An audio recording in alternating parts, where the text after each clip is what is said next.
Le nom en 4 lettres. La paracha s'appelle Yitro, et ce n'est pas un détail, parce qu'avant même les 10 commandements, la Torah place devant nous un homme, Yitro, le beau-père de Moïse, comme si Dieu voulait nous dire dès l'entrée, attention, la révélation ne commence pas toujours par ce que l'on croit, elle commence parfois par une clé cachée, posée dans quelque chose de très concret, très simple, très humain. Yitro ne vient pas commenter les lois, il vient conseiller Moïse. Il voit sa cadence, l'épuisement, il le voit comme un homme dépassé par les événements, et il lui dit « Ce rythme-là ne peut pas tenir ». Et ce qu'il propose n'est pas une idée, c'est une prophétie. Ces paroles sont une répartition en 4 temps, entre des chefs de dizaines, de cinquantaines, de centaines, de milliers, non pas pour diviser le peuple, mais pour diviser le temps, transformer un temps continu en un temps structuré. Et là se dévoile un peu notre paracha. On ne peut pas recevoir la révélation si le temps n'est pas structuré. Yitro arrive juste avant les commandements parce que Dieu prépare le terrain. Et Dieu ne prépare pas seulement l'intelligence, il prépare la structure, il prépare l'être entier.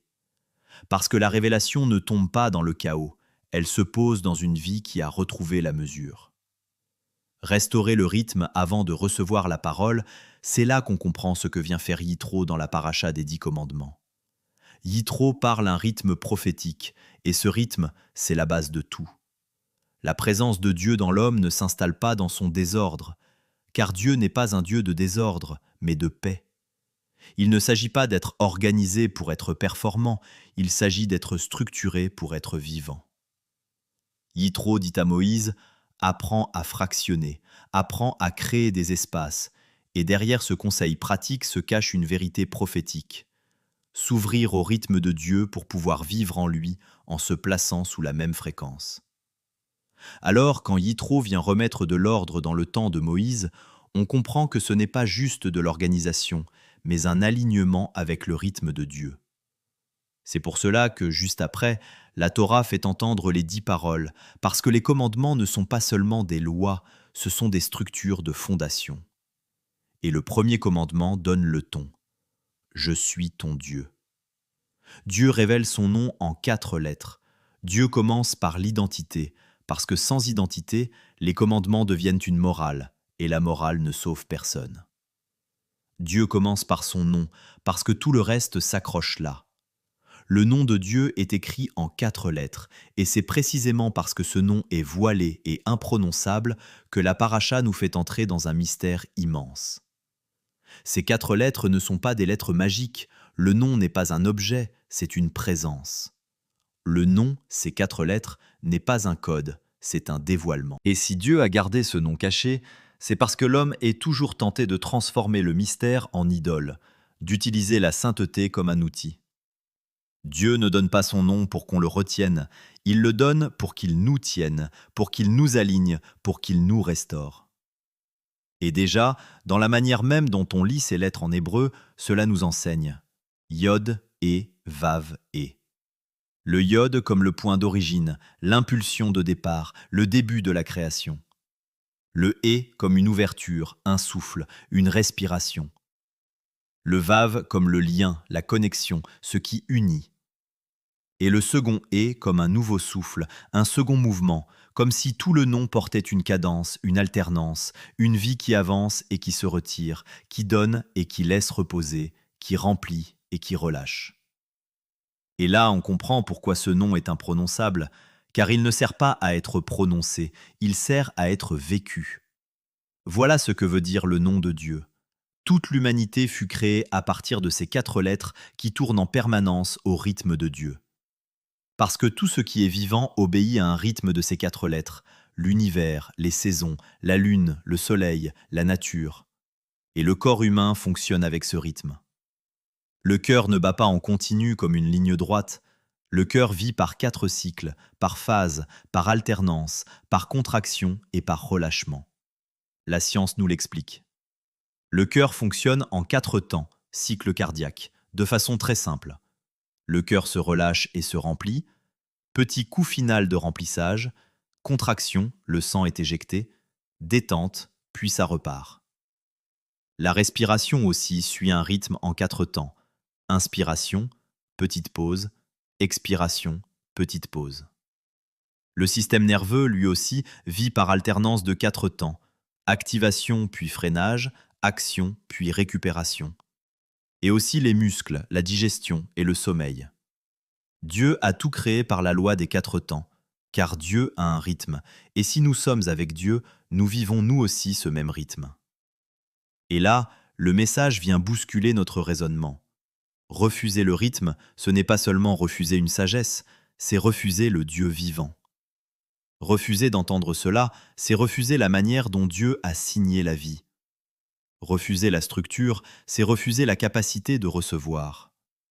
Et c'est exactement ce que Yitro vient corriger. Il restaure le camp de Moïse, et sans le dire pleinement, il prépare la réception du nom de Dieu. Car Dieu a besoin de ce temple intérieur pour exister en nous. Car lorsque tu découvres en toi le nom de Dieu, tu n'as plus besoin de te tourner vers les religions. Lorsque ce nom se révèle en toi, aucun temple extérieur n'est nécessaire, ni bâtiment, ni structure. La vérité n'est pas à l'extérieur, elle demeure en toi. Elle est inscrite à l'intérieur de toi, gravée par le doigt de Dieu directement, comme un panneau devant ton âme. Des religions construisent des lieux de culte hors de l'homme, mais lorsque tu comprends que le nom de Dieu est gravé en toi, alors ce nom devient ton temple. À partir de là, les commandements deviennent une évidence. Tu ne cherches plus d'autre Dieu. Tu es avec l'unique, le seul, non par appartenance, mais par révélation. La révélation, c'est comprendre et admettre que Dieu vit en toi, et c'est cela qui élève la conscience et fait vraiment réaliser que Dieu est vivant en toi. Et là, la révélation atteint son rythme et pose la prophétie. Car si de nos yeux nous ne pouvons pas voir les 4 lettres du nom divin, nous pouvons attester que, dans notre temple, Dieu y habite vraiment en le démontrant par le rythme du 4e commandement. Le 4e commandement signe le nom de Dieu, le sceau du 4e temps. Et maintenant, tu vois le génie de la Torah. Dans les 10 paroles, il y a les 4 premiers commandements qui donnent le rythme de Dieu pour la suite des commandements. Un 4e commandement, le Shabbat, comme si Dieu mettait un sceau sur tout ce que la paracha Yitro vient de déposer.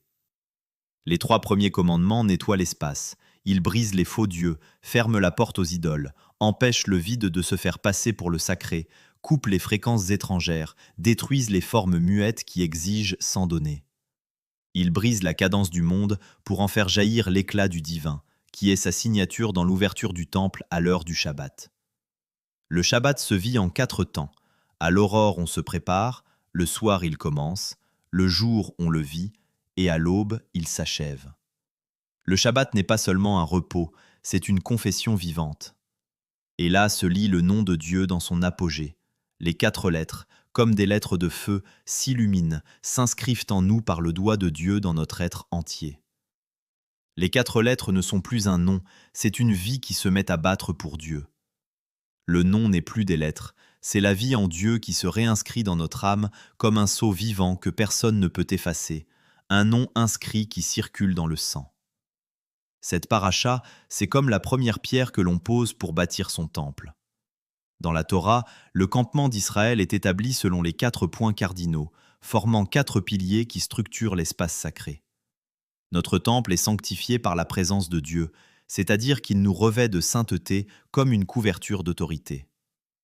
Ainsi, le rythme de la prophétie de Yitro s'accomplit en nous pour toujours, car le nom de Dieu y est inscrit. Alors tout se rejoint et tout devient limpide. Yitro structure le temps, le nom se révèle en 4 lettres, le 4e commandement installe un temps sanctifié et la création entière témoigne d'une loi universelle.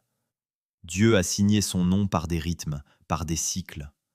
Et la paracha te dit, si tu veux recevoir la révélation, commence par restaurer le temps du Shabbat, car c'est là que tout commence et que tu peux porter le nom divin. Et l'Esprit le dit avec force.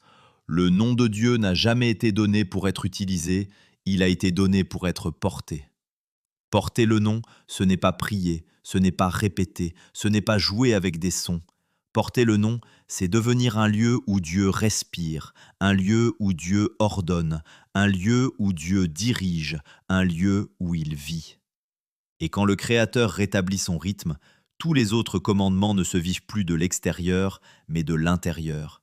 Car ce n'est plus moi qui vis, c'est Dieu qui vit en moi. Ma vie ne m'appartient plus, elle est habitée, conduite, portée par lui. Je vis, non par mes forces, mais par sa vie en moi.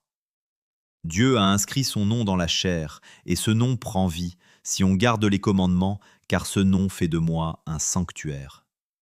Shabbat Shalom.